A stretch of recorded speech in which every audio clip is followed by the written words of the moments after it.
Alors, nous sommes de retour. Cette fois-ci, on va s'entretenir avec Jérôme Fournier, agent de développement forestier pour la MRC. On est quand même appuyé par des gens de la MRC pour faire cette belle émission. Jérôme, on parle d'une forêt habitée. Avant de parler de la forêt habitée du Massif, qu'est-ce qu'une forêt habitée?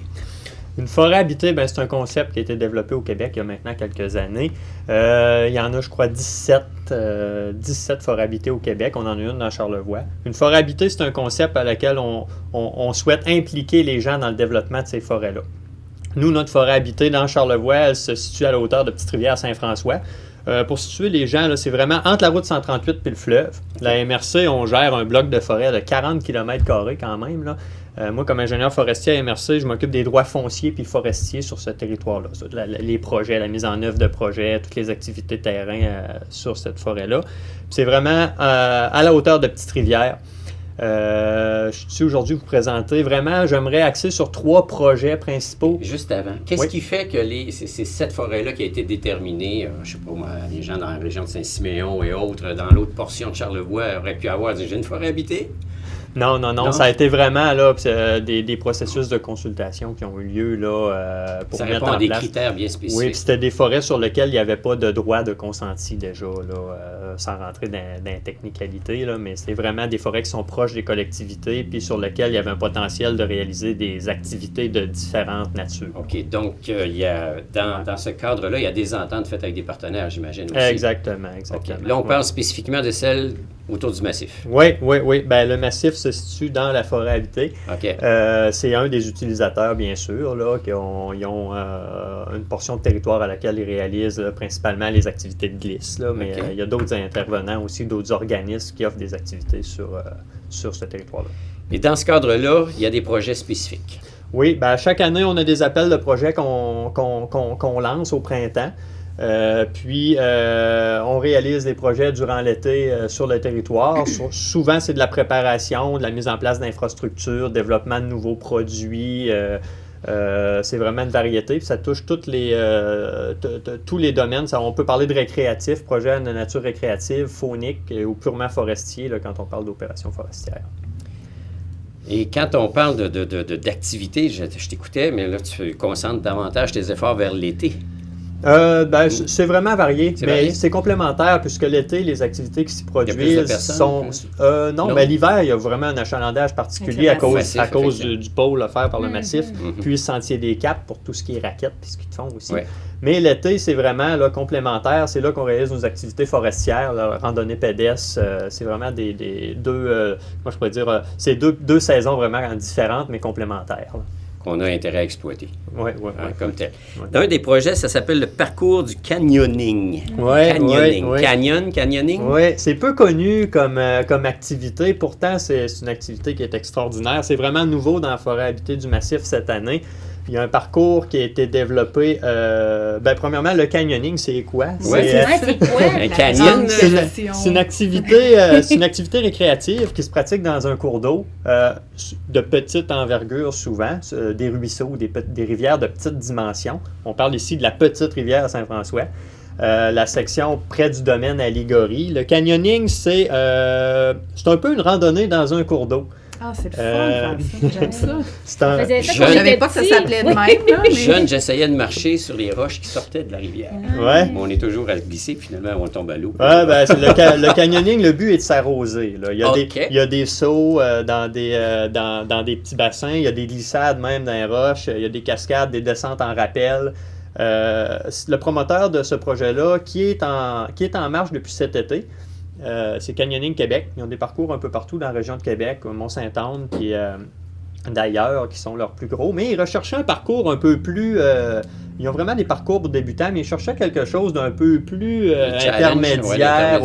Fait que là, à Petite-Rivière, ils ont trouvé leur rivière. Ils ont trouvé un parcours de 4 heures avec un peu plus de technicalité. Il y a tout le temps un guide qui est là, qui assure la sécurité. OK, ça se fait accompagner. Oui. On part pas comme ça, vous dites, tiens, je m'en vais découvrir le canyon en question. Exactement. Le guide part avec un groupe. Les équipements sont fournis pour l'activité. Puis, c'est vraiment là, un parcours là, on monte dans l'érablière au domaine à Ligorie. Ça part du bas, ça part du village? Okay. Oui. Il y a une quinzaine de cascades. on descend, puis on s'en va jusqu'en bas. Puis c'est pour un public varié. Là. On n'a pas besoin d'être un expert ou d'avoir un conditionnement physique pas particulier. trop cardio. C'est vraiment convivial, puis c'est intéressant. Ah. C'était vraiment le premier projet que je voulais présenter. C'est nouveau. Oui, c'est depuis cette année, puis il se lance pour les années suivantes aussi. Il y a le fameux Sentier des Caps. Oui, Sentier des Caps. C'est connu, ça. Bien sûr. Eux autres sont reconnus maintenant internationalement, surtout là, quand on parle nord-est États-Unis. Là, on a une grosse clientèle. Le plein air est en montant, puis ça paraît. Puis, le Sentier des Caps sont vraiment actifs sur le territoire, autant l'été que l'hiver. Pour ce qui est l'été, on parle surtout de pédestres et des refuges. Là. L'automne, avec les coups de cœur et les photos, les gens viennent beaucoup, surtout de la région de Québec. Mais l'hiver, le Sentier des Caps offre 2 produits principaux qui sont les randonnées à raquettes puis les randonnées en ski de fond.